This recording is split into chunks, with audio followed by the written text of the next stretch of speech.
কোরআনে আল্লাহ রাব্বুল আলামিন অপচয়ের ব্যাপারে কঠোরতা প্রদর্শন করেছেন। ইসলামে যেমন কৃপণতা সমর্থন করে না, তদ্রূপ সাধ্যের অধিক দান করা ও পছন্দ করে না। তাই আল্লাহ কোরআনে নবীকে উদ্দেশ্য করে আয়াত নাজিল করেছেন, তুমি তোমার হস্ত তোমার গ্রীবায় আবদ্ধ করিয়া রাখিও না এবং উহা সম্পূর্ণ প্রসারিত করিও না, তাহা হইলে তুমি তিরস্কৃত ও নিঃস্ব হইয়া পড়িবে। সূরা বনী ইসরাইল ২৯। কোরআনে আল্লাহ পরিচয়কারীকে শয়তান এর ভাই বলছেন।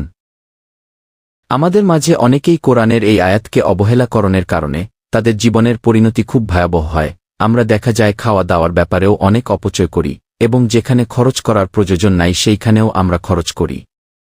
কবি বলেছেন, উনা ভাতে দোনা বল বেশি ভাতে রসাতল। দেখা যায় আমরা খাওয়া খেয়ে উঠার পর আবার খেতে বসি, এইটা অপচয়ের মাঝে পড়ে।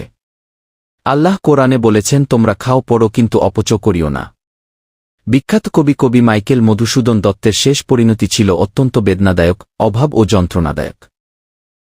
1873 সালের জুন মাসে চরম দারিদ্র্য, রোগ এবং চিকিৎসার অভাবে কলকাতা জেনারেল হাসপাতালে তিনি মৃত্যুবরণ করেন। অমিতব্যজী স্বভাবের কারণে জীবনের শেষ দিনগুলোতে ঋণের বোঝা এবং পারিবারিক অসচ্ছলতায় ভুগে এই কালজয়ী সাহিত্যিক নিঃস্ব হয়ে যান।